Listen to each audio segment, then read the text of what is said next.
नमस्कार दोस्तों, मैं सुप्रिया स्वागत करती हूँ आपका डिकोड एग्जाम के मेडावल हिस्ट्री की क्लास में। दोस्तों, जैसा कि हम मेडावल हिस्ट्री से रिलेटेड प्रीवियस ईयर्स के क्वेश्चंस को डिस्कस कर रहे थे और हमने अपनी लास्ट क्लास में उत्तर और कुछ दक्कन जो क्षेत्र है वहां के कुछ प्रांतीय राजवंशों के बारे में डिस्कस किया था।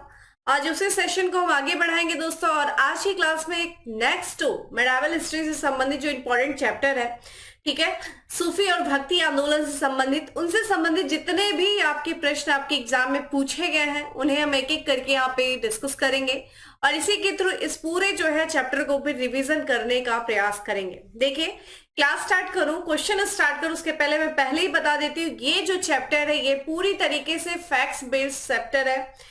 थोड़ा सा इसमें मेहनत करनी होगी क्योंकि आपको यहाँ पे रटने वाली चीजें ज्यादा मिलेंगी, समझने वाली चीजें कम मिलेंगी। जो भी चीज समझने वाली है वो फिलॉसफी से संबंधित है, वो आपके एग्जाम से मैटर नहीं है, वो उन बच्चों के लिए इंपॉर्टेंट है जिनका फिलॉसफी ऑप्शनल होगा।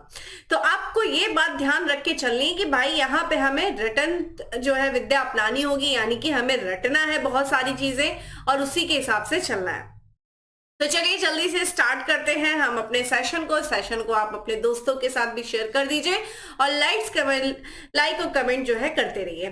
तो चलते हैं, सबसे पहले आज बात करेंगे भक्ति और सूफी आंदोलन से संबंधित, जिसमें हमारा सबसे पहला प्रश्न है दोस्तों कि यहाँ पे हमारा कि भक्ति आंदोलन का प्रारंभ किया गया था, बताइए किसके द्वारा किया गया था? अलवार संतों के द्वारा या फिर सूफी संतों के द्वारा, सूरदास या फिर सुल्तान यहाँ पे तुलसीदास के द्वारा? तो देखिए, जो भक्ति आंदोलन का दोस्तों प्रारंभ किया गया था वो अलवार संतों के द्वारा किया गया था और भक्ति आंदोलन का प्रारंभ जो हुआ था वो दक्षिण भारत से हुआ था, ठीक है। दक्षिण भारत से होते हुए ये उत्तर भारत में पहुंचा था, ठीक है, ये बात ध्यान रखिएगा।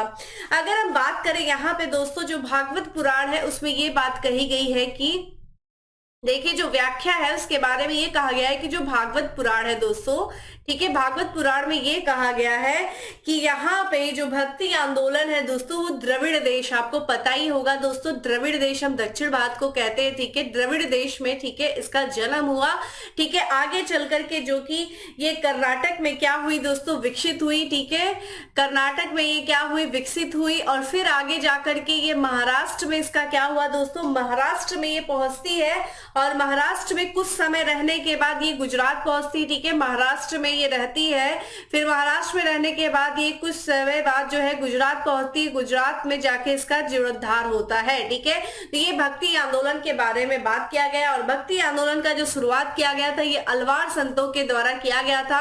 आपको पता होना चाहिए दक्षिण भारत में दो संत, अलवार संत और नयनार संत। अलवार संत दोस्तों जो वैष्णव धर्म को मानते थे और नयनार संत जो शैव धर्म को मानने वाले थे, इनके द्वारा जो है भक्ति आंदोलन का प्रचार प्रसार किया गया था, ठीक है। तो ये दोस्तों ध्यान रखिएगा, इनसे संबंधित ये पहली व्याख्या है। अगला प्रश्न है दोस्तों कि भक्ति संस्कृति का भारत में पुनर्जन्म हुआ, यानी कि एक बार ध्यान रखिएगा, भक्ति संस्कृति हम जब बात करते हैं दोस्तों शंकराचार्य के समय की बात करते हैं, 8वीं शताब्दी के समय में भक्ति आंदोलन का जो है जन्म हुआ था। उस समय हम देखते हैं कि वेदों के विरोध, यहाँ पे जो बौद्ध धर्म था उनसे संबंधित उनके विरोध में दोस्तों जो है शंकराचार्य ने, ठीक है, भक्ति आंदोलन का प्रचार प्रसार किया था। फिर आगे चल करके, ठीक है, 15वीं से 16वीं शताब्दी के समय, ठीक है, ध्यान रखिएगा, 15वीं से 16वीं शताब्दी के समय भक्ति आंदोलन का क्या हुआ दोस्तों, फिर से जो है क्या हुआ, पुनर्जन्म हुआ, ठीक है। हमने अभी बात किया कि प्रारंभिक जो बौद्ध धर्म के प्रभाव को समाप्त करने के लिए प्रारंभ में, ठीक है, शंकराचार्य ने प्रयास किया था दोस्तों 8वीं शताब्दी के समय में, ठीक है, ध्यान रखिएगा, शंकराचार्य ने जो बौद्ध धर्म का प्रभाव था उसको जो है कम करने के लिए, उस प्रभाव को कम करने के लिए, ठीक है, किस द्वारा,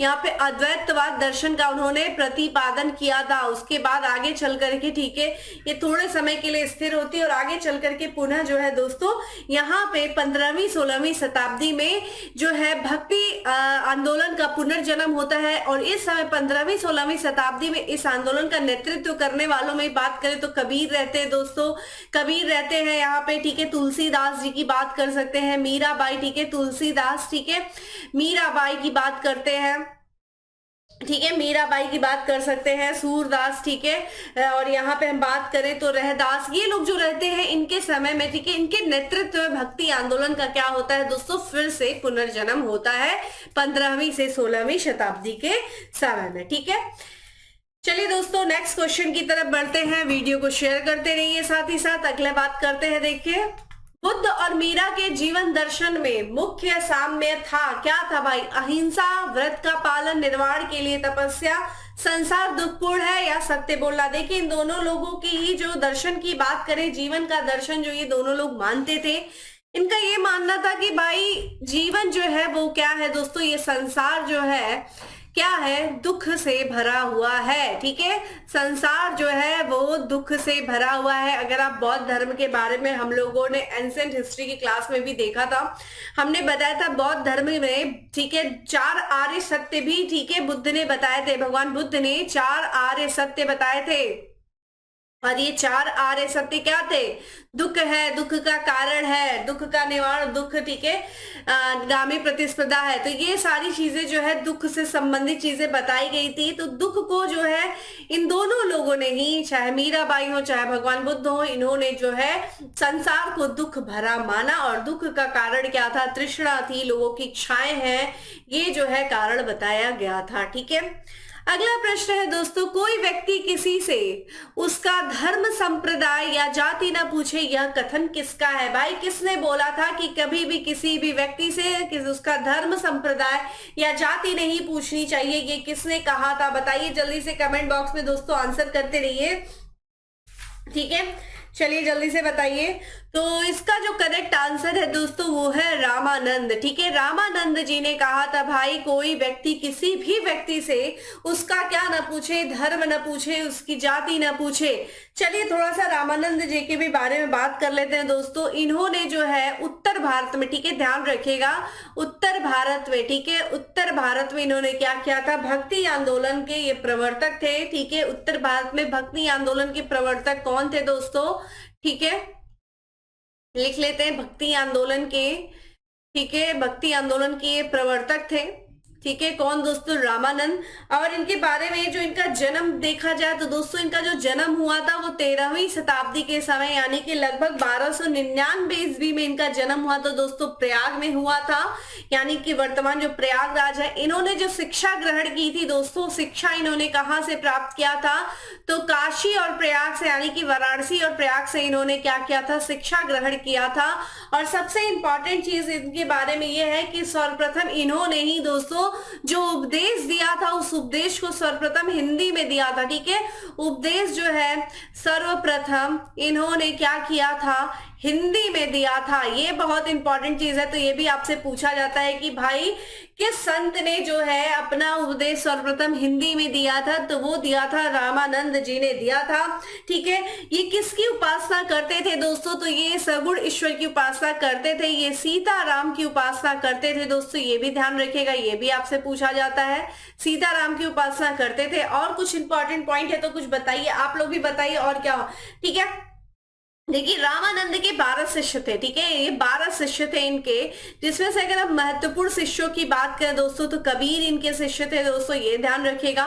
ठीक है, रामानंद के 12 शिष्य में से कबीर है। ठीक है, और देखें तो यहाँ पे दोस्तों कबीर हो गए, और अगर हम बात करें जो कि क्या थे दोस्तों, जुल्हा थे, ये भी ध्यान रखिएगा, ये भी आपसे पूछा जाता है, कबीर थे जो कि जुल्हा थे। ठीक है, और अगर हम बात करें और इनके कौन से शिष्य थे दोस्तों, रैदास। ठीक है, ध्यान रखिएगा, रैदास जो कि चमार थे। ठीक है, ये ध्यान रखिएगा। और अगर हम बात करें और कौन इनके शिष्य थे दोस्तों, तो सेना जो कि नाई थे। ठीक है, सेना थे, नाई थे। ठीक है, नाई थे। और इनके 2 शिष्य महिलाएं थी, ये भी आपसे पूछा जाता है भाई कि रामानंद की 2 शिष्य जो थी, जो महिलाएं थी, ये कौन सी थी दोस्तों, तो एक पद्मावती थी दोस्तों, एक पद्मावती थी, और दूसरी अगर हम बात करें दूसरी महिला शिष्य इनकी कौन थी, तो ये ध्यान रखिएगा, सुरसरी जो थी वो इनकी महिला शिष्य थी। तो ये देखिए रामानंद से संबंधित जितने भी महत्वपूर्ण तथ्य थे उनको हम लोगों ने देख लिया। और सबसे इंपॉर्टेंट चीज इन्होंने क्या बोला भाई कि हमें जो है मोक्ष प्राप्ति का इन्होंने एकमात्र साधन क्या बताया भाई, मोक्ष प्राप्ति का भक्ति। ठीक है, भक्ति, ईश्वर की भक्ति जो है वही मोक्ष प्राप्ति का एकमात्र साधन है। ठीक है, तो इतनी पॉइंट आपको क्लियर हो गई, नोट करते चलिए। अगला जो शब्द है दोस्तों, अगला हमारा प्रश्न है कि सभी भक्ति संतों के मध्य एक समान विशेषता थी कि उन्होंने क्या अपनी वाणी को उसी भाषा में लिखा जिसे उनके भक्त समझते थे, पुरोहित वर्ग की सत्ता को नकारा, स्त्रियों को मंदिर जाने को प्रोत्साहित किया, मूर्ति पूजा को प्रोत्साहित किया। देखिए मूर्ति पूजा हमने ये देखेंगे कि देखिए बहुत सारे संत थे जो निर्गुण भक्ति के जो है उपासक थे और बहुत सारे सरगुण जो है सगुण भक्ति के उपासक थे, यानी कि ईश्वर को किसी रूप में देख करके पूजा करते थे और कुछ जो है ईश्वर को किसी भी रूप में नहीं देखते थे। तो मूर्ति पूजा को प्रोत्साहित जैसी चीज तो होगी नहीं। स्त्रियों को मंदिर जाने से प्रोत्साहित किया, ये चीजें सब में कॉमन नहीं। देखिए अपनी वाणी को उसी भाषा में लिखा जिससे जो है उनके भक्त समझते थे। देखिए ध्यान रखिएगा, ये जो है साधारण भाषाओं में यानी कि जो जनमानस की भाषा थी उस भाषा में लोगों को उपदेश दिए। इसकी वजह से जो स्थानीय भाषा थी दोस्तों, जैसे कि हिंदी, पंजाबी, ठीक है, हिंदी हो गई, पंजाबी हो गई दोस्तों, बंगाली हो गई, ठीक है, और क्या तेलुगु होगी, इन सब भाषाओं का क्या हुआ, विकास हुआ। ठीक है, विकास हुआ, उनकी इन भाषाओं की उन्नति में इन्होंने योगदान दिया। तो ये ध्यान रखिएगा दोस्तों कि इन्होंने जो सबसे कॉमन चीज थी भाई, क्योंकि इनको अपने विचार जनमानस तक पहुंचाना था, तो जनमानस से जुड़ने के लिए जनमानस की भाषा ही इनको इस्तेमाल करनी होगी। तो ये सबसे कॉमन चीज थी, एक समान विशेषता थी कि भाई जो सभी संत थे, जो भक्ति आंदोलन से संबंधित जो संत थे, वो एक जो है उसी भाषा में उन्होंने अपनी वाणी को लिखा, उपदेश को लिखा जो उनके भक्त समझते थे। ठीक है, चलिए अगला प्रश्न है दोस्तों यहाँ पे, मध्ययुगीन भारत के धार्मिक इतिहास के संदर्भ में सूफी संत निम्नलिखित में से किस तरह के आचरण का निर्वाह करते थे। तो सूफी संत के आचरण के बारे में यहाँ पे बात की जा रही है कि भाई किस तरह के आचरण का वो निर्वाह करते थे। ध्यान साधना और श्वास नियमन बिल्कुल करते थे, वो ध्यान साधना करते थे भाई, एकांत में रह करके वो ध्यान करते थे। एकांत में कठोर योगिक व्यायाम बिल्कुल करते थे दोस्तों। श्रोताओं में आध्यात्मिक हर्षोन्माद उत्पन्न करने के लिए पवित्र गीतों का गायन करते थे। बिल्कुल, देखिए सूफी संत गीतों का भी गायन करते थे। ठीक है, तो ये हम लोगों ने देखे, यहाँ पे एक जो जोधा अकबर मूवी आपने देखा होगा ना, उसमें गाना है, बड़ा ही प्यारा गाना है, आप लोग भी सुनिए। देखिए ख्वाजा मेरे ख्वाजा, बहुत ही अच्छा वो गाना लगता है। तो वो क्या करते थे, अपने पवित्र गीतों का ठीक है गायन करते थे। तो ये ध्यान रखिएगा, ये तीनों ही स्टेटमेंट सही है, यानी कि हमारे लिए जो करेक्ट आंसर हो जाएगा दोस्तों, ठीक है, वो क्या हो जाएगा, डी हो जाएगा, यानी कि तीनों ही सही है। ठीक है, ये बात ध्यान रखिएगा। ठीक है, चलिए आगे बात करते हैं दोस्तों, कामरूप में वैष्णव धर्म को लोकप्रिय बनाया। कामरूप कहाँ है दोस्तों, कामरूप असम। ठीक है, असम को ठीक है पहले कामरूप के नाम से जाना जाता था, और असम में जो है वैष्णव धर्म को किसने जो है लोकप्रिय बनाया, चैतन्य ने, निम्बार्क ने, रामानंद ने या फिर शंकर देव ने। दोस्तों इसका जो करेक्ट आंसर है वो हो जाएगा दोस्तों डी हो जाएगा। शंकर देव ने जो है दोस्तों क्या किया, कामरूप में, यानी कि दोस्तों यहाँ पे असम में जो है इन्होंने क्या किया है, जो है एक तरीके से वैष्णव धर्म को लोकप्रिय बनाया है।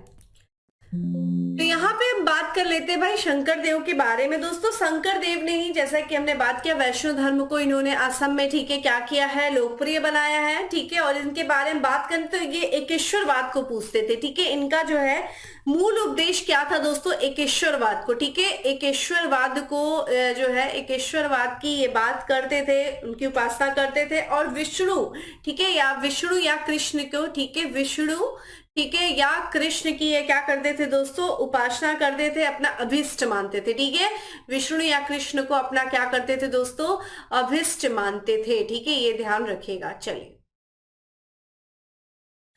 अगला है दोस्तों, सुप्रसिद्ध मध्यकालीन संत शंकर देव संबंधित है। देखिए यहाँ पे मध्यकालीन किससे संबंधित है, अभी हम लोगों ने बात किया भाई ये वैष्णव संप्रदाय से संबंधित है। ठीक है, अभी हम लोगों ने इनके बारे में बात किया, जिन्होंने असम यानी कि कामरूप में ठीक है वैष्णव धर्म को ठीक है जो है क्या किया था, प्रचारित किया था, वैष्णव धर्म को लोकप्रिय बनाया था असम कामरूप पे। ठीक है, अगला है दोस्तों, असम और एवं कूच बिहार में वैष्णव धर्म का प्रवर्तन किसने किया। देखिए अगेन वो क्वेश्चन आ गया, तो बार बार ये क्वेश्चन आ रहा है, किसने किया दोस्तों? शंकर देव ने किया। ठीक है, शंकर देव ने जो है असम और कूच बिहार में वैष्णव धर्म का क्या किया? प्रवर्तन किया।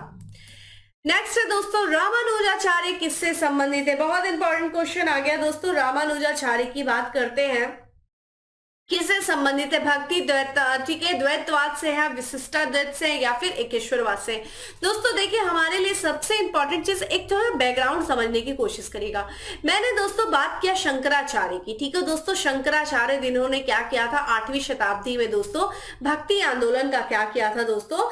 ठीक है, शुरुआत किया था। कहां से दोस्तों? दक्षिण भारत से। ठीक है, दक्षिण भारत में इनका जन्म जो हुआ था, शंकराचार्य का जो जन्म हुआ था दोस्तों, ये केरल में हुआ था। ठीक है, केरल में इनका जन्म हुआ था और इन्होंने दोस्तों एक सिद्धांत दिया जिसका नाम था अद्वैतवाद। ठीक है, ध्यान रखिएगा, अद्वैतवाद। ठीक है, अद्वैतवाद जो सिद्धांत था, इसी सिद्धांत के, ठीक है ध्यान रखिएगा, इसी सिद्धांत के विरोध में देखा जाए दोस्तों तो कुछ वैष्णव जो आचार्य थे, उनमें से एक दोस्तों रामानुजाचार्य भी थे। वैष्णव आचार्यों ने, ठीक है, इस अद्वैतवाद सिद्धांत के विरोध में कुछ और सिद्धांत दिए, जिसमें से एक थे दोस्तों रामानुजाचार्य। और रामानुजाचार्य की बात करें दोस्तों तो इन्होंने जो सिद्धांत दिया वो था दोस्तों विशिष्टाद्वैत। ठीक है, ध्यान रखिएगा, विशिष्टाद्वैत जो है सिद्धांत दिया। द्वैतवाद की बात करें दोस्तों तो माधवाचार्य ने दिया था दोस्तों। ठीक है, ये माधवाचार्य ने दिया था। और विशिष्टाद्वैत की बात करें तो रामानुजाचार्य ने दोस्तों विशिष्टाद्वैतवाद की इन्होंने क्या किया जो है सिद्धांत दिया। ये सगुण भक्ति को के, ठीक है, उपासक थे दोस्तों। रामानुजाचार्य के बारे में बात करें तो अच्छा, सबसे इंपॉर्टेंट चीज है दोस्तों इनकी मूर्ति है। ठीक है, रामानुजाचार्य की मूर्ति, ये भी आपसे पूछा जा सकता है, जिसे हम कहते हैं स्टैचू ऑफ इक्वलिटी। ठीक है, स्टैचू ऑफ इक्वलिटी, ये भी ध्यान रखिएगा, statue of equality. Google search करके इसकी फोटो दिखेगा। कहाँ पे है दोस्तों? तो ये तेलंगाना की राजधानी हैदराबाद में जो है रामानुजाचार्य की, ठीक है, क्या है दोस्तों? स्टैचू है, मूर्ति, जिसे हम स्टैचू ऑफ इक्वलिटी के नाम से जानते हैं। इनके अनुसार दोस्तों क्या है? भक्ति। ठीक है, भक्ति के द्वारा, ठीक है, ये भक्ति पे जोर देते हैं रामानुजाचार्य। ये कहते हैं कि भाई भक्ति के द्वारा जो है, भक्ति के द्वारा जो आत्मा है, ठीक है, जो आत्मा है वो क्या हो जाती है? परमात्मा में, ठीक है, विलीन हो जाती है। ठीक है, आत्मा जो है वो परमात्मा में विलीन हो जाती है। देखिए रामानुजाचार्य जी दोस्तों क्या कहते हैं? वो कहते हैं कि ज्ञान के द्वारा, रामानुजाचार्य ने बोला कि भाई ज्ञान के द्वारा जो है, आप ज्ञान के मार्ग पे चल के या फिर ज्ञान के द्वारा जो है आत्मा परमात्मा में विलीन हो जाती है। लेकिन रामानुजाचार्य ने, चूंकि इनके मत के विरोध में इन्होंने अपना मत दिया, तो इन्होंने बोला नहीं भाई, भक्ति के माध्यम से आत्मा जो है परमात्मा में क्या हो जाती है? विलीन हो जाती है। ठीक है, ये ध्यान रखिएगा। ठीक है, तो इन्होंने जो है एक संप्रदाय की भी स्थापना किया था रामानुजाचार्य ने, जिसका नाम है श्री संप्रदाय। ठीक है, ये ध्यान रखिएगा, सी संप्रदाय की जो है, सी संप्रदाय की इन्होंने स्थापना किया था। ठीक है, विशिष्टाद्वैतवाद का इन्होंने स्थापना किया। विशिष्टाद्वैतवाद क्या मतलब हो गया दोस्तों? ये ध्यान रखिएगा, इसका भी अर्थ आप जान लीजिए, यानी कि ब्रह्मा, ठीक है, ब्रह्मा अथवा जो ईश्वर है वो अद्वैत, ठीक है, होते हुए भी, ठीक है, ब्रह्मा जो अद्वैत यानी कि अद्वैत यानी कि एक नहीं, ठीक है, जो एक न हो, अद्वैत यानी कि जो एक न हो, जो अद्वैत होते हुए भी जीव और जगत, ठीक है, ध्यान रखिएगा, जीव और जगत की शक्तियों में क्या होते हैं? जीव और जगत की शक्तियों के द्वारा विशिष्ट है। ठीक है, इन्होंने यही विशिष्टाद्वैतवाद का इन्होंने सिद्धांत दिया। ठीक है, इनके जन्म की बात करें दोस्तों, रामानुजाचार्य का जो जन्म माना जाता है वो 1017 एडी माना जाता है। लगभग ये जो है 1137 एडी में जो है इनकी मृत्यु हुई थी, ये भी ध्यान रखिएगा। ठीक है, एक एक पॉइंट जो बताया जा रहा है रामानुजाचार्य जी के बारे में, ये एक एक चीज ध्यान रखिएगा। ठीक है, और ये क्या थे दोस्तों? ये सगुण ईश्वर के क्या थे? उपासक थे ईश्वर के। ठीक है, जो है एक रूप में जो है ईश्वर को पूजते थे। मोक्ष का मार्ग इन्होंने क्या बोला भाई? कर्म, ज्ञान, भक्ति, इन सब के माध्यम से जो है मोक्ष की प्राप्ति मिल सकती है। बेसिकली इन्होंने भक्ति मार्ग पर जोर दिया। ठीक है, तो ये ध्यान रखिएगा। अगला दोस्तों, शुद्ध जो है अद्वैतवाद का प्रतिपादन किसने किया? ठीक है, तो शुद्ध अद्वैतवाद का प्रतिपादन किसने किया दोस्तों? देखिए अभी हमने बताया दोस्तों कि शंकराचार्य के मत के विरोध में चार, ठीक है, हम देखते हैं वैष्णव जो आचार्य रहते हैं, एक तो आपका रामानंद हो गए, दूसरा माधवाचार्य हो गए, तीसरा वल्लभाचार्य हो गए और पांचवा निम्बकाचार्य हो गए, जिसमें से जो है शुद्ध अद्वैतवाद का जो प्रतिपादन किया दोस्तों वो वल्लभाचार्य ने किया था। ठीक है, किसने किया था दोस्तों? वल्लभाचार्य ने किया था। और इन्होंने जो है एक संप्रदाय की स्थापना किया जिसका नाम है रुद्र संप्रदाय। ठीक है, ध्यान रखिएगा, रुद्र संप्रदाय की इन्होंने क्या किया दोस्तों? स्थापना किया। ठीक है, तो ये ध्यान रखिएगा, वल्लभाचार्य से संबंधित इतनी चीजें आपको पता होना चाहिए। रुद्र संप्रदाय के प्रवर्तक थे। ठीक है, और जो है ये जो है इतना काफी आपको लोग के लिए। अगला जो है दोस्तों, महाप्रभु वल्लभाचार्य की जन्म स्थली कहाँ थी? बताइए, महाप्रभु जो वल्लभाचार्य थे इनका जन्म स्थली कहाँ है दोस्तों? तो चंपारण में। ठीक है, ध्यान रखिएगा, ये मध्यकालीन, ठीक है, ये भक्ति आंदोलन से संबंधित ये संत है। और इनका जो जन्म हुआ था दोस्तों, जो विक्रम संवत के अनुसार देखे तो 1535 ईस्वी के समय में। ठीक है, वैशाख कृष्ण एकादशी के दिन दक्षिण भारत में, ठीक है, के दक्षिण भारत में ध्यान रखेगा एक परिवार था, वहां पे जो है इनका जन्म हुआ था।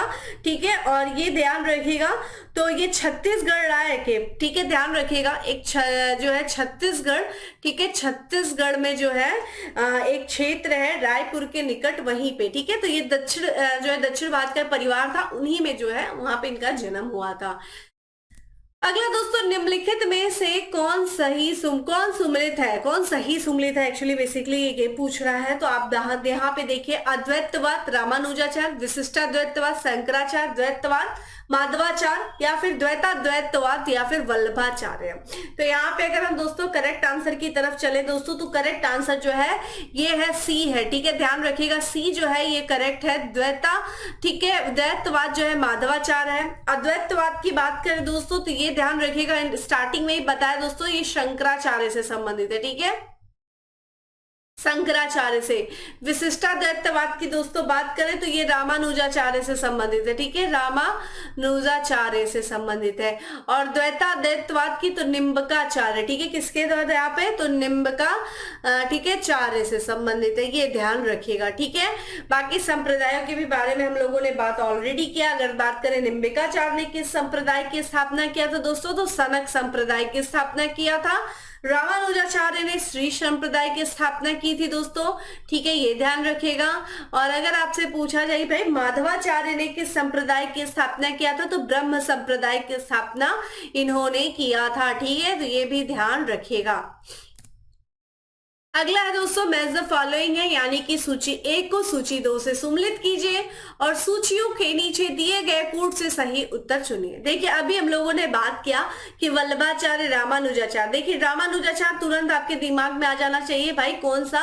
यहाँ पे विशिष्टाद्वैत। ठीक है, रामानुजाचार्य क्या है? विशिष्टाद्वैत। तो चलिए एक तो आपको बिल्कुल क्लियर होगा कि 2 का 3 है, तो क्या हमें आंसर मिल रहा है? देखिए यहाँ पे 2 का 3 दो जगह दिया, यानी कि हमें एक ये एलिमिनेट कर देना है, ये एलिमिनेट कर देना है। तो यहाँ पे 2 का 3, यानी कि अगर हम देखें तो यहाँ पे हमें 1 से आंसर मिल जाएगा। ठीक है, वल्लभाचार्य की दोस्तों बात करें तो वल्लभाचार्य ने दोस्तों बात करें किसका इन्होंने प्रतिपादन किया था, जल्दी से बताइए वल्लभाचार्य ने। ठीक है, तो वल्लभाचार्य ने दोस्तों यहाँ पे पुष्टि मार्ग का, ठीक है, पुष्टि मार्ग का किया था। अगर उस तरह से देखें दोस्तों वल्लभाचार्य की, वैसे हम बात करें तो इन्होंने क्या किया था? ठीक है, शुद्ध द्वैतवाद का भी प्रतिपादन किया था। ठीक है, ध्यान रखिएगा, शुद्ध, ठीक है, शुद्ध द्वैतवाद, ठीक है, शुद्ध द्वैतवाद का प्रतिपादन किया था। तो क्या हमें आंसर यहां से मिल गया? तो यहाँ पे हमें आंसर मिल गया, करेक्ट आंसर सी है दोस्तों। ठीक है, और वहीं पे हम देखें माधवाचार्य ने दोस्तों तो द्वैतवाद और शंकराचार्य ने अद्वैतवाद। ठीक है, करेक्ट आंसर इज सी। ठीक है, चलिए भाई अगले प्रश्न की तरफ बढ़ते हैं। अगला प्रश्न भी हमारा यही है, सूची 1 को सूची 2 से सुमेलित कीजिए और सूची के नीचे दिए गए कूट से सही उत्तर चुनिए। एक तरफ दार्शनिक है, दूसरी तरफ उनका दर्शन है। तो दोस्तों यहाँ पे दार्शनिक की बात करें तो यहाँ पे रामानुजाचार्य की बात कर रहे हैं। तो दोस्तों हम लोगों ने ऑलरेडी बात किया भाई, रामानुजाचार्य ने क्या किया था, विशिष्टाद्वैत, ठीक है, ये बार बार आ रहा है तो रट लीजिए, विशिष्ट थे। रामानुज क्या थे, विशिष्ट थे। क्यों विशिष्ट थे, वो इक्वलिटी की बात करते थे, सभी लोग इक्वल थे, इसीलिए उनकी स्टैच्यू ऑफ इक्वलिटी बनी। कहाँ बना, हैदराबाद में बना, इसीलिए वो विशिष्ट थे भाई, स्पेशल थे वो, ठीक है। तो ऐसे याद करिए। तो यहाँ पे देखिए पहले ही हमें आंसर मिल गया, ठीक है, बी इज करेक्ट आंसर, ठीक है। यहाँ पे माधवाचार्य की बात करें दोस्तों तो माधवाचार्य क्या हो जाएंगे, द्वैताद्वैत, ठीक है, द्वैतवाद। देखिए निम्बकाचार्य द्वैताद्वैत कैसे याद करेंगे, निम्बका, नींबू खा लीजिए तो आप क्या करने लगते हैं, नींबू बहुत खट्टा होता है तो किसी चीज को बार बार रिपीट कर लेने लगते हैं, नहीं खट्टा हो जाता है।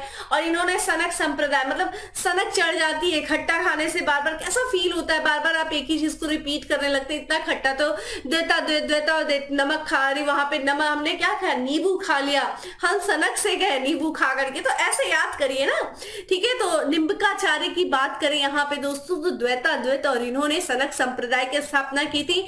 यहाँ पे हमने रामानुज की बात किया, रामानुज चूंकि विशिष्ट थे तो इन्होंने विशिष्टाद्वैतवाद की बात किया। माधवाचार्य द्वैत थे, ठीक है। वल्लभाचार्य की बात करें तो वल्लभी लोग क्या होते हैं, शुद्ध होते हैं, ठीक है। तो ये जो है करेक्ट आंसर हो जाएगा। चलिए अगला है दोस्तों, यहाँ पे प्रश्न है कि निम्नलिखित कथनों पर विचार कीजिए। विजक संत दयालु, ठीक है, विजक संत दादू दयालु के उपदेशों का संकलन है। पुष्टि मार्ग के दर्शन को माधवाचार्य ने प्रतिपादन किया। अभी हम लोगों ने बात किया भाई पुष्टि मार्ग का, ठीक है, किसने किया, वल्लभाचार्य ने किया था। अभी हम लोगों ने पिछले वाले देखिए, यहाँ पे हम लोगों ने देखा ना, यहाँ पे देखिए पुष्टि मार्ग वल्लभाचार्य, तो आपको यहां से देखिए दूसरा तो गलत हो गया, ठीक है, क्योंकि यहाँ पे भाई पुष्टि मार्ग दर्शन का जो है प्रतिपादन जो किया गया था वो माधवाचार्य के द्वारा नहीं किया था, वल्लभाचार्य जी के द्वारा किया गया था, ये ध्यान रखिएगा। तो ये भी गलत हो गया। क्या विजक जो है, जो विजक संकलन है उपदेशों का, क्या ये संत दादू दयाल के उपदेशों का संकलन है? नहीं जी नहीं, ये तो संत कबीर जी का है। तो ये भी क्या हो जाएगा, गलत हो जाएगा, ठीक है, ये भी गलत हो जाएगा। तो हमारे 16 का दोस्तों आंसर क्या हो गया, ना तो, ठीक है, ना तो दोस्तों ए, ना तो 2, ठीक है, यानी कि पहला और दूसरा दोनों ही क्या है दोस्तों, इनकरेक्ट है। क्योंकि विजक जो है ये संत कबीर के उपदेशों का संकलन है, और पुष्टि मार्गदर्शन जो है ये वल्लभाचार्य जी के, ठीक है, वल्लभाचार्य जी का प्रत्यय के द्वारा जो है प्रतिपादन किया गया था। नेक्स्ट है दोस्तों, निम्नलिखित में से किस भक्ति संत ने अपने संदेश के प्रचार के लिए सबसे पहले हिंदी का प्रयोग किया? देखिए स्टार्टिंग में ही मैंने आपको बता दिया था कि भाई रामानंद के द्वारा जो है, ये जो उत्तर भारत में जिनका जन्म प्रयागराज में हुआ था, जिन्होंने शिक्षा जो है काशी और प्रयागराज से ग्रहण किया था, और इन्हीं के द्वारा सबसे पहली बार जो है, ठीक है, अपने संदेशों का प्रचार जो है हिंदी में किया गया था। तो करेक्ट आंसर क्या हो जाएगा दोस्तों, रामानंद। नेक्स्ट है, मध्यकालीन भारत के निम्नलिखित में से किस संत का जन्म प्रयाग में हुआ था? अगेन देखिए जितना मैंने एक्सप्लेनेशन आपको स्टार्टिंग में कर दी थी वो सारे क्वेश्चन बनकर के आपके सामने आ गए। तो देखिए यही से आपको चीजें समझना है। आपको यहाँ पे इस चैप्टर में इंपॉर्टेंट दोस्तों ये है कि यहाँ सिर्फ आपको रटने वाली चीजें हैं, ठीक है। देखिए समझने वाली कोई चीज अभी तक आपको लग नहीं रही होगी, तो रटना है तो आपको ये पता होना चाहिए कि भाई किस हद तक रटना है, क्योंकि एग्जाम में क्वालिफाई करने के लिए सबसे इंपॉर्टेंट ये नहीं है कि हमें क्या पढ़ना है, हमें हमारे लिए ये इंपॉर्टेंट है कि हमें क्या नहीं पढ़ना है। फैक्ट्स की दोस्तों अथाह सागर है, ठीक है। अगर आप फैक्ट्स के डुबकी लगाएंगे ना तथ्यों में तो आपको लगेगा कितनी गहराई है, उस गहराई तो खत्म ही नहीं हो रही है। तो आपको पता होना चाहिए कि भाई हमें कितना फैक्ट्स रखना है। तो देखिए हमने आपको स्टार्टिंग में जितने पॉइंट बताए हैं, देखिएगा घूम करके क्वेश्चन वहीं से आएगा, उससे ज्यादा आपको बिल्कुल मेहनत करने की जरूरत नहीं है, उतना आप कर लीजिए, आपको उसी में से घूम फिर के आयोग के द्वारा प्रश्न पूछ लिया जाएगा। तो यहाँ पे जो नेक्स्ट प्रश्न है क्या है कि भाई मध्यकालीन भारत के निम्नलिखित में से किस संत का जो जन्म हुआ था वो प्रयाग में हुआ था? भाई रामानंद का हुआ था, ठीक है। इन्होंने प्रयाग में इनका जन्म हुआ था, और ये हिंदी में सबसे पहले इन्होंने क्या किया था, उपदेश दिया था। ठीक है, ये ध्यान रखिएगा। कब जन्म हुआ था, हमने ये भी बात किया था भाई, 1299 में जो है इनका प्रयागराज में जन्म हुआ था, जिसे हम पहले, ठीक है, अलाहाबाद के नाम से जानते हैं। ठीक है, जो एक कान्यकुब्ज ब्राह्मण के परिवार में दोस्तों इनका जन्म हुआ था। सारी चीजें इनके बारे में स्टार्टिंग में बात कर लिया गया था, तो इसलिए अब यहाँ पे अपने समय को न बर्बाद करते हुए अपने अगले प्रश्न की तरफ बढ़ते हैं। और अगला प्रश्न बहुत इंपॉर्टेंट है कि भाई कबीर शिष्य थे, किसके शिष्य थे? स्टार्टिंग में ही मैंने बताया कि रामानंद के 12 शिष्यों में से एक शिष्य, महत्वपूर्ण शिष्य जुल्हा थे, जो कौन थे? वो कबीर थे। तो कबीर दोस्तों किसके शिष्य थे? ये रामानंद के शिष्य थे। तो आइए थोड़ा सा बात कर लेते हैं दोस्तों कबीर जी के बारे में भी। कबीर दोस्तों यहाँ पे जितना फैक्ट्स बताऊंगी उससे बाहर आपको कभी प्रश्न नहीं पूछा जाएगा। देखिए कबीर की बात करें तो ये निर्गुण भक्ति के उपासक थे। ठीक है, क्या थे? निर्गुण भक्ति के उपासक थे। ये हर धर्मों में जितने भी कर्मकांड है, चाहे अगर हम देखें हिंदुओं में मूर्ति पूजा का इन्होंने विरोध किया। ठीक है, इन्होंने जो है अगर देखा जाए जो मस्जिद में जो अनाज पड़ा, वहां पे जो नमाज पढ़ा जाता है, माफ करेगा, जो नमाज पढ़ा जाता है, ठीक है, उसके लिए भी इन्होंने जो है विरोध किया। बहुत सारी चीजें मुझे भी ध्यान नहीं आ रहा जो इन्होंने जो है दोहे बोले थे। तो अपने दोहे के माध्यम से इन्होंने हर धर्मों पर कटाक्ष किया था। और ये निर्गुण भक्ति के उपासक थे और गृहस्थ रहते हुए भी एक संत थे।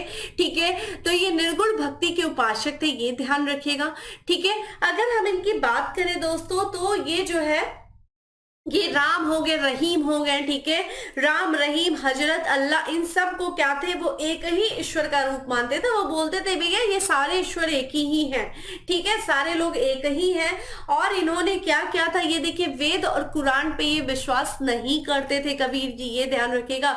ये वेद और कुरान पे विश्वास नहीं करते थे। ठीक है, वेद और कुरान पे ये विश्वास नहीं करते थे। इनके बारे में हम बात करें, देखिए अभी हमने बात किया कि इनके उपदेशों का संकलन क्या था दोस्तों? बीजक था। ठीक है, ध्यान रखिएगा, बीजक जो था वो इनके उपदेशों का संकलन था। ध्यान रखिएगा, ये लिख लीजिएगा, बहुत इंपॉर्टेंट है। ठीक है, बीजक जो था ये कबीर जी के उपदेशों का, ठीक है, उपदेशों का संकलन था। ठीक है, अगर हम बात करें दोस्तों इनके जो है इनके एक शिष्य थे दोस्तों जिनका नाम है धर्मदास। ठीक है, तो कबीर वह जो इनके शिष्य थे दोस्तों धर्मदास, ठीक है, धर्मदास, इनके बीच में जो वार्तालाप हुई थी दोस्तों, जो संवाद हुए थे, उन संवादों का, ठीक है, जो संकलन हुआ था वो किसमें हुआ था दोस्तों? ये ध्यान रखिएगा। ठीक है, किसमें हुआ था? अमर मूल जो है, अमर मूल शीर्षक से। ठीक है, अमर मूल जो शीर्षक से क्या हुआ था? इनके और इनके शिष्य यानी धर्मदास के संवादों का संकलन किया गया था। ठीक है, अच्छा इंपॉर्टेंट ये है दोस्तों ये किसके समकालीन थे? तो ये सिकंदर लोदी के समकालीन थे। ध्यान रखिएगा, ये सिकंदर लोदी के समकालीन थे। ठीक है, सिकंदर लोदी के समकालीन थे। देखा जाए तो ये 1500 के बाद का जो समय रहता है उन्हीं के समय के ये समकालीन थे, ये चीज ध्यान रखिएगा। तो यहाँ पे जो है ये ध्यान रखिएगा, कबीर जो शिष्य थे, कबीर के बारे में हमने देखा तो कबीर जो है रामानंद के 12 शिष्यों में से एक थे। अगर हम इनका टाइम पीरियड भी अगर आपसे भाई पूछ दे, चूंकि मैंने बोला कि भाई सिकंदर लोदी की ये समकालीन थे, तो ये 13, ठीक है, 98 से लेकर के 1518 तक थे। ठीक है, तो ये ध्यान रखिएगा, ये सिकंदर लोदी के समकालीन थे, ये भी पूछा जाता है। ठीक है, चलिए अगला हमारा प्रश्न, बीजक के रचयिता कौन है? देखिए अभी आ गया कि भाई इनके उपदेशों का संकलन, किसके उपदेशों का संकलन? कबीर जी के उपदेशों का संकलन क्या था? बीजक था। और अगेन वो प्रश्न आपसे पूछ लिया गया भाई कबीर। ठीक है, करेक्ट आंसर क्या हो गया? कबीर। ठीक है, कबीर। और इनके शिष्य, ठीक है, ध्यान रखिएगा, इनके जो शिष्य थे दोस्तों जिनका नाम था धर्मदास। ठीक है, धर्मदास और कबीर जी के जो संवाद थे, ठीक है, संवाद, इनके संकलन को क्या कहा गया दोस्तों? अमर मूलक। ठीक है, अमर मूलक शीर्षक से जाना जाता है। ठीक है, अमर मूल शीर्षक से जाना जाता है। ठीक है, आ गया, देखिए वो भी प्रश्न आ गया, कबीर और धर्मदास के मध्य संवादों के संकलन का शीर्षक क्या है? बस दो चीजें ध्यान लीजिए भाई, कबीर जी से संबंधित, ठीक है, एक अमर मूल और दूसरा विजन। इससे ज्यादा आपको जानने की जरूरत नहीं है, इतना काफी आप लोग के लिए। ठीक है, ठीक है, मूलक दास एक संत कवि थे। भाई बताइए कहाँ के थे? आगरा के थे, अयोध्या के थे, काशी के थे, कहाँ के थे दोस्तों? ये कड़ा के थे, तो कहाँ के थे दोस्तों, तो ये ध्यान रखिएगा ये कड़ा के थे, ठीक है। मूलक दास दोस्तों बात करें तो इनका जन्म जो हुआ था, ठीक है, मूलक दास जी का जो जन्म हुआ तो दोस्तों ये एक सुंदर दास, ठीक है, सुंदर दास खत्री, ठीक है, सुंदर दास खत्री के घर हुआ था। लगभग कब हुआ था दोस्तों, ठीक है, ये ध्यान रखिएगा 1574 में। और ये किसके समकालीन थे दोस्तों, तो ये अकबर के समकालीन थे, ठीक है, अकबर के ये क्या थे दोस्तों, समकालीन थे। तो ये भी पूछा जा सकता है कि भाई मूलक दास जो थे दोस्तों वो किसके समकालीन थे, तो ये ध्यान रखिएगा ये अकबर के समकालीन थे, ठीक है। चलिए, और ये कड़ा जो है दोस्तों, जो वर्तमान जो है कौशाम्बी जिला है ना दोस्तों, कौशाम्बी जिला, उत्तर प्रदेश का कौशाम्बी जिला वहां पे, ठीक है, वर्तमान कौशाम्बी जिला जो है वो है। चलिए, नेक्स्ट है संत घासीदास के पिताजी का नाम क्या है। देखिए गुरु घासीदास अभ्यारण्य भी है, तो जिन्हें ये पता होगा कि गुरु घासीदास अभ्यारण्य कहाँ है तो ये भी पता चल जाएगा भाई गुरु घासीदास, जो संत घासीदास थे ये किस क्षेत्र से संबंधित है, तो छत्तीसगढ़ से संबंधित थे। और अगर हम इनके पिता की बात करें दोस्तों गुरु घासीदास, तो इनके पिता का नाम दोस्तों महंगू था, ठीक है, क्या था दोस्तों, महंगू था इनका पिताजी का नाम। और इनका जो जन्म हुआ था दोस्तों वो 1756 में हुआ था दोस्तों, छत्तीसगढ़ में, ठीक है, ध्यान रखिएगा छत्तीसगढ़ के जो रायपुर जिला है दोस्तों, रायपुर जिला में, ठीक है, एक गिरोधपुर है, ठीक है, गिरोधपुरवी में जो है इनका जन्म हुआ था। और इनके पिता का नाम दोस्तों क्या था, महंगू दास था। और अगर हम इनके माता की बात करें दोस्तों, इनकी माता का नाम क्या था, तो ये ध्यान रखिएगा अमरोतनी, ठीक है, ध्यान रखिएगा अमरोतिन, ठीक है, अमरोतिन जो है इनकी माता थी। नेक्स्ट है दोस्तों, निम्नलिखित में से कौन सा एक सही कालानुक्रम है, ठीक है। तो यहाँ पे जो है सबसे पहले कौन है, सबसे पहले कौन है, ये आपसे पूछा जा रहा है। तो देखिए सबसे पहले हमने स्टार्टिंग में ही आपको बताया था कि शंकराचार्य 8वीं शताब्दी के थे, तो हमारे लिए देखिए ये इनकरेक्ट होगा, ये इनकरेक्ट हो गया, हमें 2 से आंसर मिलेगा। तो दोस्तों शंकराचार्य, ठीक है, करेक्ट आंसर पे चलते हैं, करेक्ट आंसर इज ए है, ठीक है। शंकराचार्य की दोस्तों बात करते हैं तो ये 8वीं शताब्दी के, ठीक है, शंकराचार्य 8वीं शताब्दी के हैं।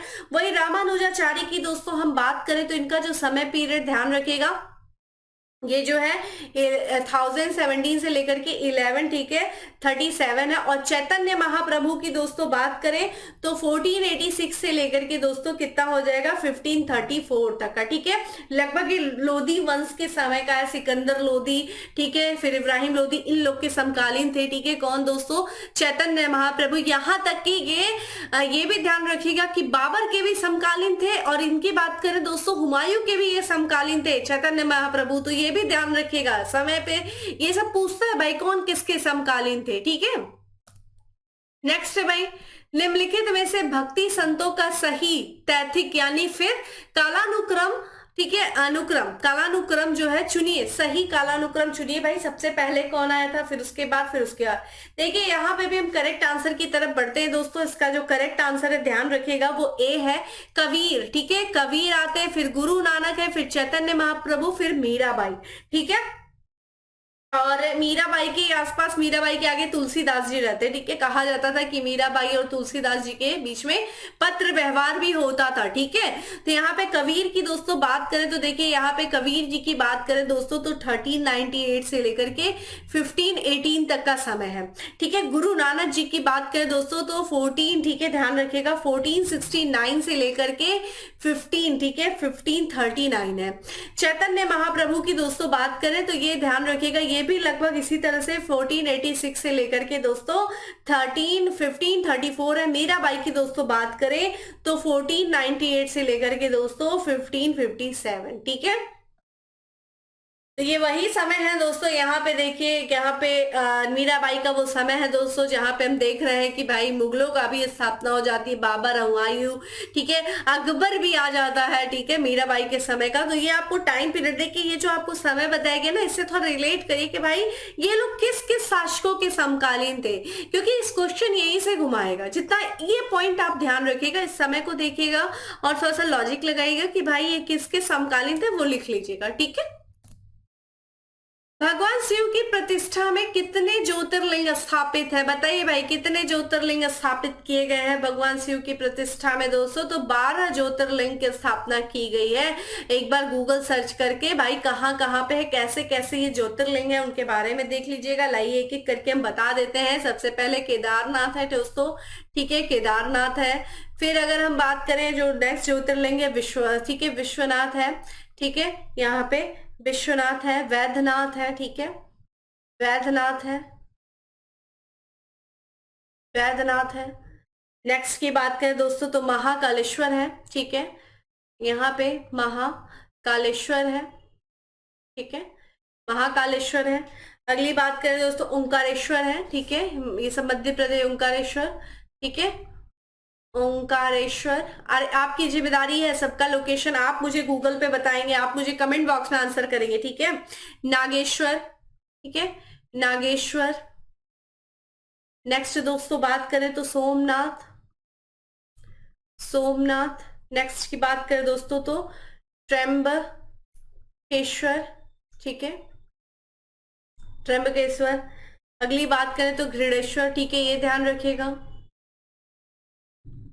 फिर नेक्स्ट बात करें दोस्तों तो ठीक है भीम शंकर, ठीक है, और फिर बात करें दोस्तों तो मल्लिकार्जुन, ठीक है, मल्लिकार्जुन स्वामी।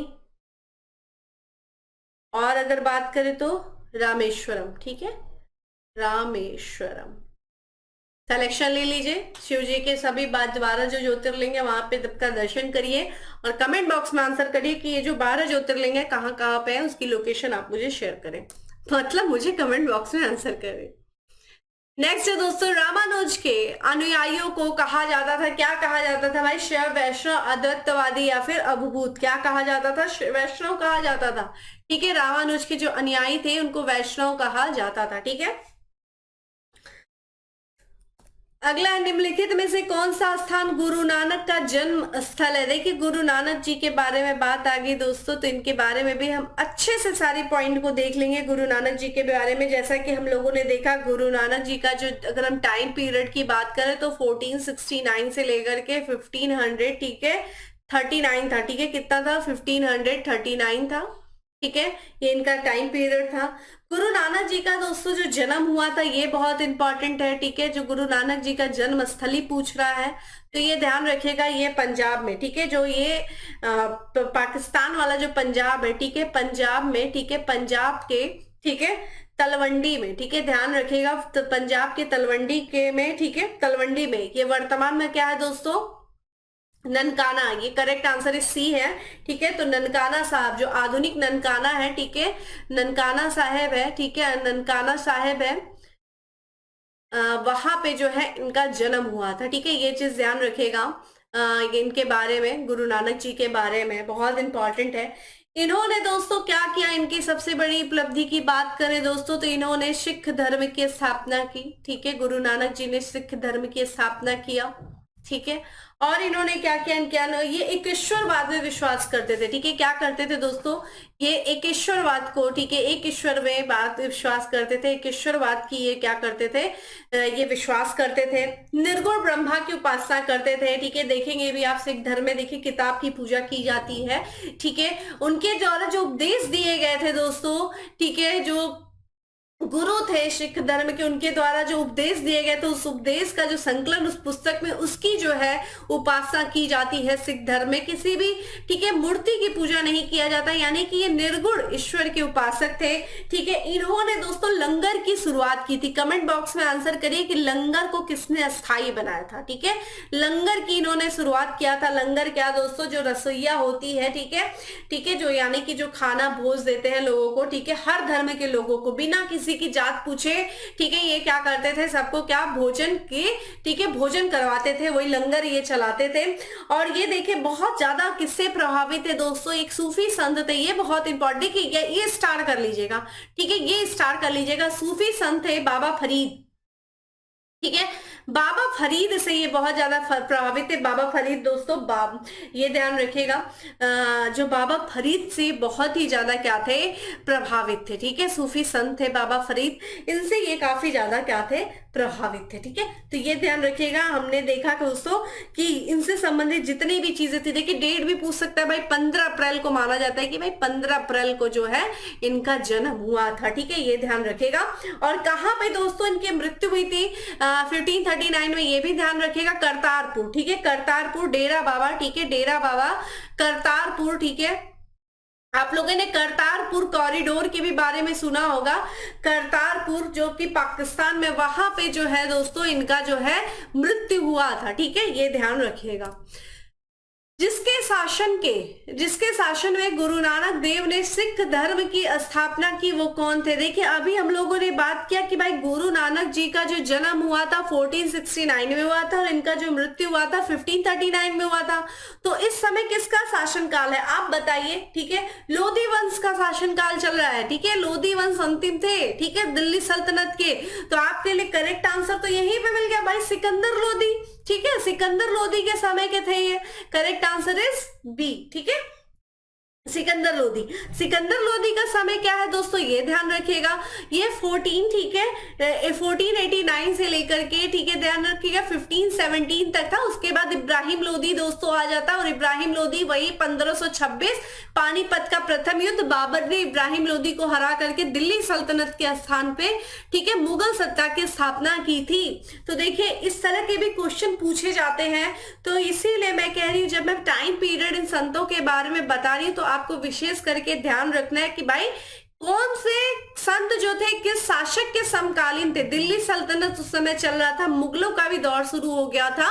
तो इसी समय लगभग जो है हमें थोड़े जो है देखना होगा, खासकर जब हम सूफी आंदोलन पढ़ेंगे तो समय के जो सूफी संत हुआ करते थे दोस्तों, उनके बारे में भी विशेषकर बहुत बार पूछता है, जैसे निजामुद्दीन औलिया हो गए, ठीक है, चिश्ती, ये सब पूछा जाता है। तो बहुत अच्छे से ध्यान रखेगा। नेक्स्ट है दोस्तों, ईश्वर केवल मनुष्य के सद्गुण को पहचानता है, उसकी जाति नहीं पूछता, आगामी दुनिया में कोई जाति नहीं होगी। यह सिद्धांत किस भक्ति संत का है? बहुत इंपॉर्टेंट है, ये गुरु नानक जी के द्वारा दोस्तों बताया गया था कि भाई आगामी दुनिया में कोई भी जाति नहीं होगी। और यही कारण है दोस्तों, लंगर जब चलाया जाता है तो ये किसी भी बिना जाति के, बिना जाति धर्म पूछे हर व्यक्ति को ये भोजन कराते हैं, हर कोई समान होता है। ठीक है, तो ये ध्यान रखिएगा गुरु नानक जी के द्वारा। ठीक है, चलिए, सामूहिक रूप से एक तरीके से ये एक रसोईया है लंगर। चलिए, मीराबाई समकालीन थे। आइए थोड़ा सा दोस्तों मीराबाई के भी बारे में हम बात करेंगे अच्छे से। ठीक है, मीराबाई किसकी समकालीन थी दोस्तों? मीराबाई के बारे में बात करें तो इनका टाइम पीरियड देखिए मैं पहले ही आपको बता दे रही हूँ, जिससे कि आपको पता चल जाएगा कि 1498 से लेकर के 1557। तो एक तरीके से ये लोधी वंश के भी शासकों की समकालीन थी। ठीक है, लोधी वंश में दोस्तों किसकी समकालीन थी ध्यान रखिएगा, ये सिकंदर लोधी की भी समकालीन थी, ये इब्राहिम लोधी की भी समकालीन थी, ये यहाँ पे बाबर, हुमायूं, अकबर, ये सबकी समकालीन थी। ठीक है, तो लेकिन चूंकि यहाँ पे शासक तो पूछा नहीं है, यहाँ पे संत पूछा गया है कि भाई मीराबाई किसकी समकालीन थी? तुलसीदास जी की थी कि चैतन्य महाप्रभु, गुरु नानक जी की, या फिर रामकृष्ण परमहंस? दोस्तों इसका जो करेक्ट आंसर की बात करें दोस्तों तो ये बहुत इंपॉर्टेंट है। यहाँ पे जो है, यहाँ पे करेक्ट आंसर दोस्तों यहाँ पे देखिए, ये तुलसीदास जी की भी समकालीन थी, चैतन्य महाप्रभु जी की भी समकालीन थी और गुरु नानक जी की भी समकालीन थी। रामकृष्ण परमहंस की समकालीन नहीं थी दोस्तों। रामकृष्ण परमहंस यहाँ पे पूछा चाहिए था, क्वेश्चन ऐसे होना चाहिए था कि किसकी समकालीन नहीं थी। ठीक है, ऐसे क्वेश्चन होता तो ये करेक्ट होता। तो करेक्ट आंसर दोस्तों यहाँ पे ये होता कि भाई रामकृष्ण परमहंस की ये समकालीन नहीं थी, क्योंकि देखा जाए रामकृष्ण परमहंस किसके गुरु थे? स्वामी विवेकानंद जो है, जो इनको मानते थे। और इनकी टाइम पीरियड दोस्तों 1836 से लेकर के दोस्तों 1886 का टाइम पीरियड था। मीराबाई के बारे में भी थोड़ा सा हम बात कर लेंगे दोस्तों यहाँ पे। ठीक है, तो ये आगे बात करते तो करेक्ट आंसर यहाँ पे डी है। आइए बात करते हैं प्रसिद्ध कवित्री, ठीक है, प्रसिद्ध भक्त कवित्री मीरा के पिता का नाम था, क्या था भाई मीरा के पिता का नाम? मीराबाई के बारे में बात करते दोस्तों। देखिए मीराबाई जिनका जन्म दोस्तों कब हुआ था यहाँ पे, तो 1498 में हुआ था दोस्तों। 1498 से लेकर के इनका जो टाइम पीरियड है वो 1557 तक था। इनका जो जन्म हुआ था दोस्तों वो ध्यान रखिएगा। ठीक है, ये मेड़ता के जो शासक थे दोस्तों, मेड़ता के शासक, ठीक है, रतन सिंह राठौर की ये पुत्री थी, ठीक है, रतन सिंह, ठीक है, रतन सिंह राठौर, ठीक है, जिसे हम क्या कहते हैं, राणा रतन सिंह कहते हैं, ठीक है, ये यहाँ पे, ठीक है, यहाँ पे पति पूछ रहे, सॉरी दोस्तों, यहाँ पे पति पूछ रहा है, तो ध्यान रखिएगा राणा रतन सिंह की तो ये पुत्री थी, लेकिन यहाँ पे जो इनका विवाह हुआ था, ये राजकुमार भोजराज से इनका विवाह हुआ था, ठीक है, इनका जो विवाह हुआ था ये ध्यान रखिएगा। और ये राज भोजराज कौन थे, तो राणा सांगा के ज्येष्ठ पुत्र थे दोस्तों। राणा सांगा के बारे में आप लोगों ने अच्छे से पढ़ा होगा, तो राणा सांगा के ये ज्येष्ठ पुत्र थे दोस्तों, ठीक है, ये बड़े पुत्र थे, ठीक है। इनकी बाद में मृत्यु हो जाती, उसके बाद मीराबाई ने अपना पूरा जीवन जो है कृष्ण की भक्ति में समर्पित कर दिया था, ठीक है।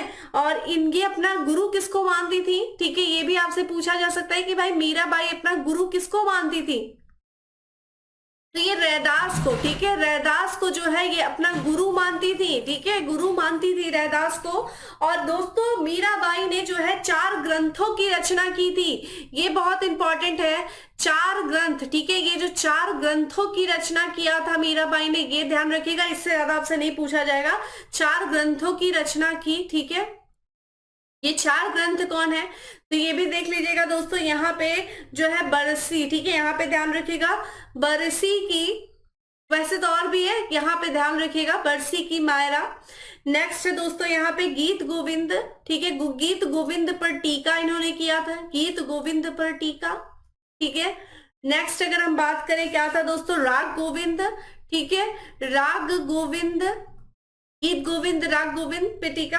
अगला देखिए राग सौरठ, ठीक है, राग सौरठ, ये जो है इनकी रचनाएं थी, ये ध्यान रखिएगा। और बाकी जो इनका विवाह हुआ था वो राजकुमार भोजराज से हुआ था दोस्तों, ठीक है। और ये जो है इनकी पत्नी, जो इनकी जो पिता थे वो राणा रतन सिंह जी थे, ठीक है, यानी कि रत्न सिंह राठौर की ये पुत्री थी। राग गोविंद की रचनाकार कौन है, देखिए अभी हमने बताया मीराबाई, ठीक है। देखिए यहाँ पे टाइम नहीं गवाते हुए डायरेक्ट आंसर पे चलते, मीराबाई जो थी राग गोविंद की रचनाकार थी, ठीक है।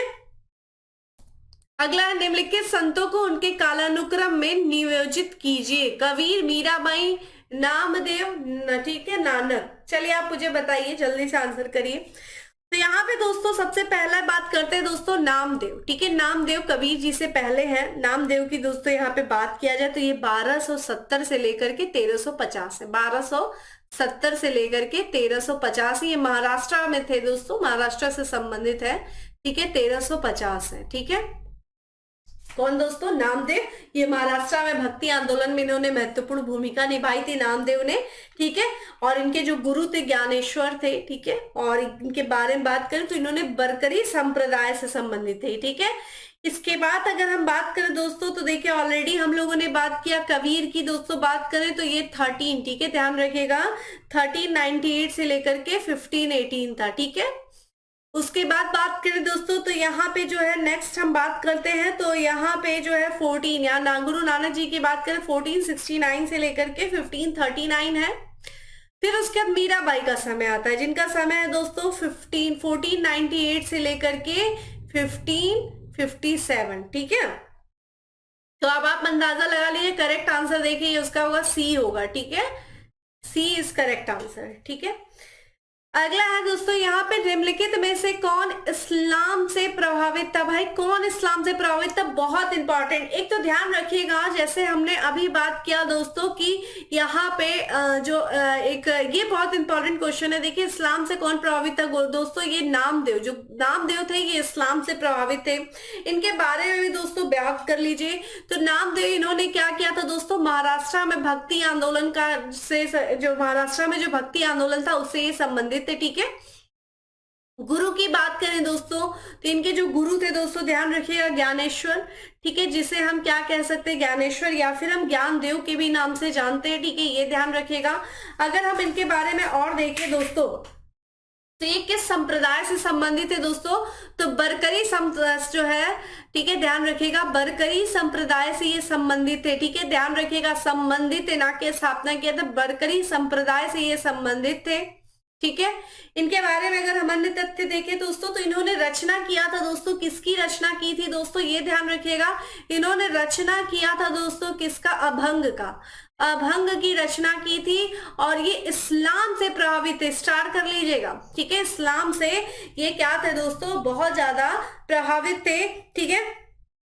तो इस्लाम से प्रभावित है तो दोस्तों ऑब्वियस है मूर्ति पूजा का विरोध करते होंगे, व्रत का विरोध करते होंगे, तीर्थ यात्रा, इन सब चीजों का ये विरोध करते होंगे, ठीक है, क्योंकि ये इस्लाम से बहुत ज्यादा प्रभावित है, ठीक है। निम्नलिखित भक्ति संतों पर विचार कीजिए, ठीक है, विचार कीजिए। ठीक है, दादू दयाल, गुरु नानक, त्यागराज, इनमें से कौन उस समय उपदेश देता था या देते थे जब लोधी वंश का पतन हुआ और बाबर सत्तारूढ़ हुआ? तो बताइए दोस्तों जल्दी से, इसका करेक्ट आंसर पे ही हम लोग चलते हैं। करेक्ट आंसर इज बी है, केवल 2, यानी कि सिर्फ और सिर्फ गुरु नानक जी, ठीक है। क्योंकि गुरु नानक जी का जो टाइम पीरियड है दोस्तों, यहाँ पे देखिए, अगर हम बात करें किसका, दादू दयाल की बात करें दोस्तों, तो दादू दयाल का जो टाइम पीरियड है वो कितना है, 15, ठीक है, 1303 है। वही गुरु नानक जी की दोस्तों हम लोगों ने ऑलरेडी बात किया था कि 1469, देखिए ये लोधी के भी समय से, दादू दयाल जी तो यहाँ पे दोस्तों हमें मुगलों के ही समय दिख रहे हैं, लेकिन गुरु नानक जी तो लोधी के भी समय हमें दिख रहे हैं और आगे चल करके, ठीक है, मुगलों के भी समय देखने को हमें क्या मिल रहा है, ठीक है, 1469 से लेकर के दोस्तों कितना, 1539। फिर त्यागराज की दोस्तों हम बात करें तो त्यागराज का जो समय पीरियड है दोस्तों वो 17, ये तो बहुत आगे का समय है, 1767 से लेकर के 1847, ये तो ब्रिटिश के समय का है, ठीक है। तो करेक्ट आंसर हमें क्या मिल जाएगा, केवल और केवल गुरु नानक जी, ठीक है। नेक्स्ट है सूची 1 को सूची 2 से सम्मिलित कीजिए और सूचियों के नीचे दिए गए कूट का उपयोग करके सही उत्तर चुनिए। एक तरफ भक्ति संत है, दूसरी तरफ उनका व्यवसाय है। नामदेव, ठीक है, क्या थे, कबीर क्या थे, देखिए कबीर क्या थे, जुल्हा थे, ये तो हमें पहले ही पता है, ठीक है। तो 2 का 2 हमें कहीं दिख रहा है, हाँ जी दिख रहा है, 2 में दिख रहा है, तो इसका ये निकाल दीजिए, एलिमिनेशन मेथड टूनल लगाया करिए, ठीक है। सेना, देखिए सेना नाई थे, स्टार्टिंग में ही मैंने आपको बता दिया था, सेना क्या थे दोस्तों, नाई थे, ठीक है। तो सेना क्या थे, यहाँ पे नाई थे, ठीक है। जो भक्ति संत सेना है वो नाई थे, तो हमें क्या यहाँ पे कहीं दिख रहा है, हाँ करेक्ट आंसर देखिए हमें यहाँ पे मिल रहा है, यहाँ पे दोनों।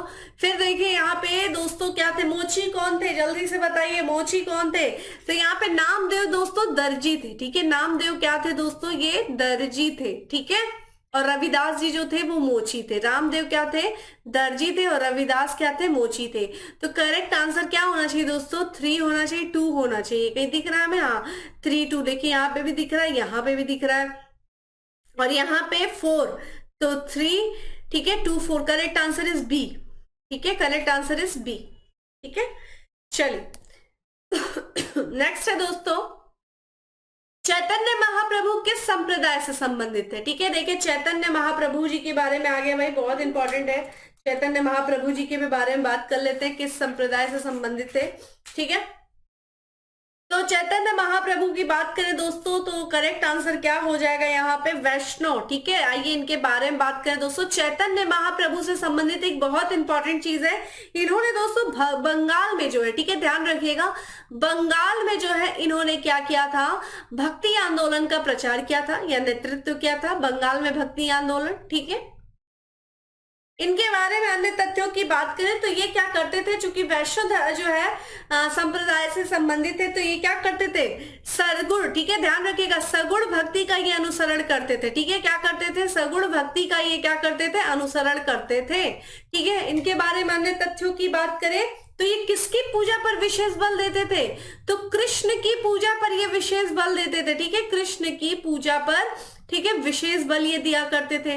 इनके बारे में अगर हम अन्य तथ्यों की बात करें दोस्तों तो इनके बचपन का नाम भी पूछा जाता है कई बार आपसे, ठीक है, बचपन का नाम जो पूछा जाता है ये भी पूछा जाता है, तो निमाई था, ठीक है, क्या था दोस्तों, निमाई था।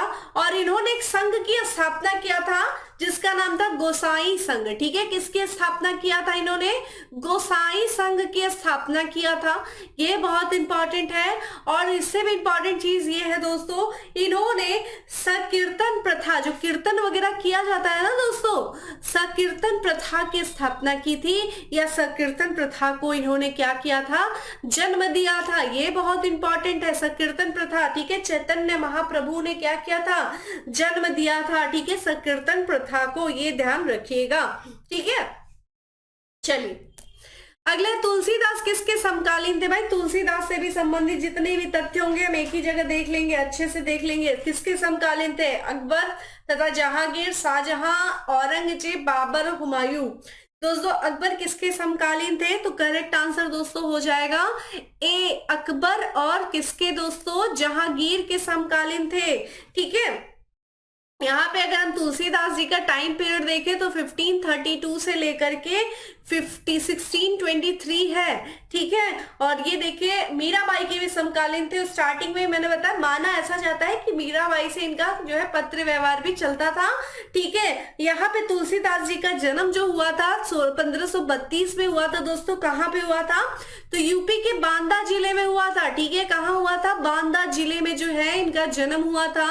इनके बारे में कुछ अन्य तथ्य की बात कर लेते हैं दोस्तों।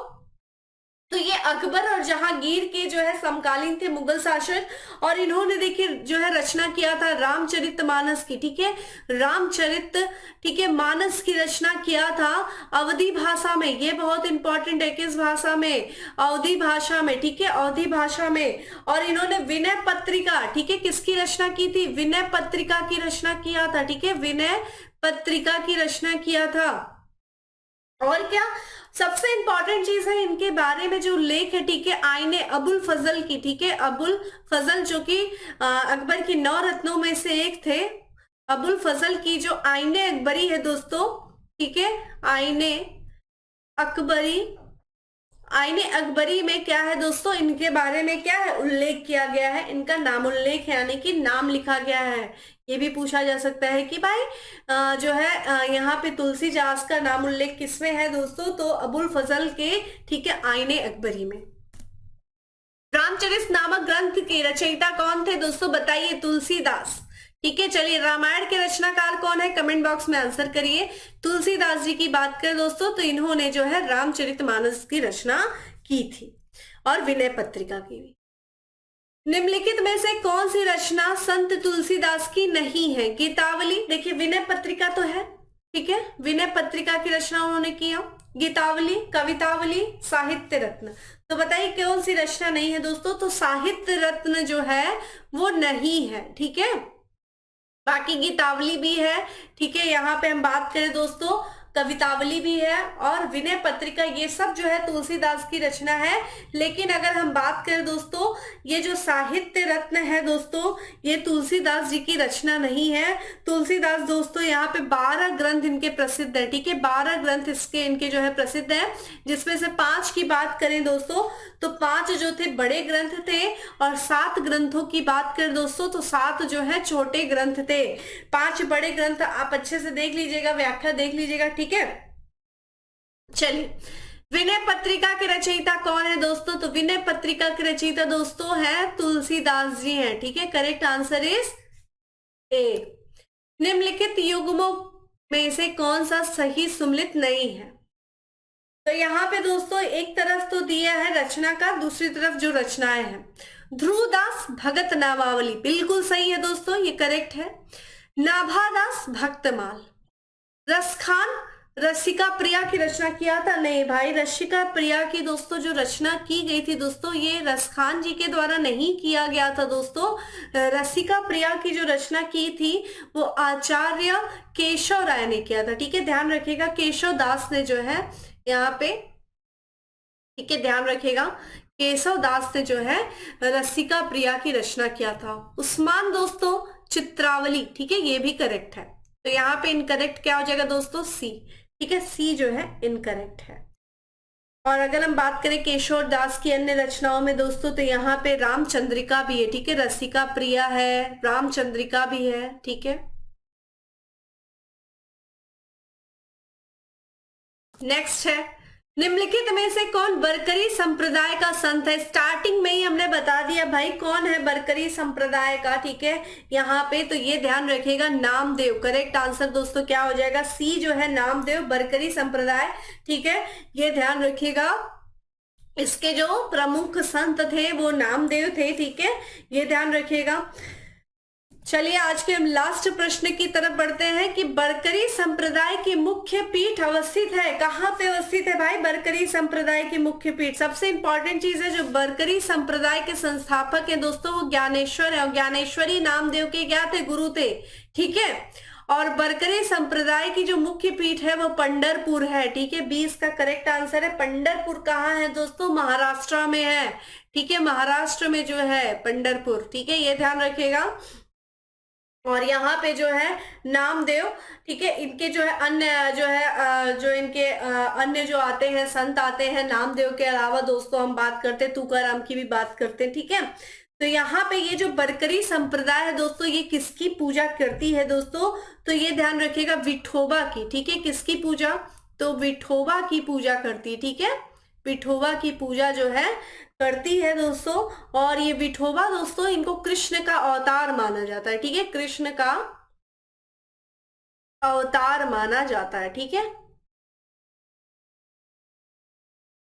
तो दोस्तों ये था हमारे लिए, देखा जाए आज का जितना भी था हम लोगों ने अप्रॉक्स 40-45 क्वेश्चन डिस्कस किया। अभी और भी क्वेश्चन, इतने ही क्वेश्चन और भी है, नेक्स्ट पार्ट में हम डिस्कस करेंगे। संभव नहीं है कि एक ही क्लास में, ठीक है, लगभग 100 क्वेश्चन डिस्कस किया जा सके। अगर मुझे सिर्फ मार्क करके आगे बढ़ना होता तो ठीक है, मैं थोड़ा सा व्याख्या आप लोग के लिए लिख के आती हूँ कि आपको जितनी पॉइंट है एक ही जगह बता दिया जाए, कोई भी चीज एक की, मतलब आपको कहीं बाहर नहीं जाने का पड़े। क्वेश्चन मतलब जितना चीज है, अगर आप इस वीडियो को कवर कर लेंगे तो आपके एग्जाम में ऑलमोस्ट कवर हो जाएगा एग्जाम, ठीक है। इतनी इस बात की मैं श्योरिटी दे रही हूँ, इससे बाहर नहीं पूछेगा।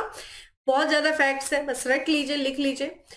चलिए दोस्तों फिर मिलेंगे इसी पार्ट के अगले सेशन में। तब तक के लिए ख्याल रखिए अपना, रिवीजन करिए, ठंड बहुत है, कवर रखिए अपने आप को, ठीक है। स्वास्थ्य का ध्यान रखिए क्योंकि एग्जाम है, स्वस्थ रहेंगे तभी अच्छा मन रहेगा, मस्तिष्क रहेगा, और अच्छा मस्तिष्क रहेगा तो आप अच्छे से एग्जाम दे करके आएंगे और उसमें सफल होंगे। फिर मिलते हैं दोस्तों नेक्स्ट क्लास में, तब तक के लिए bye, have a good day, stay safe and stay happy.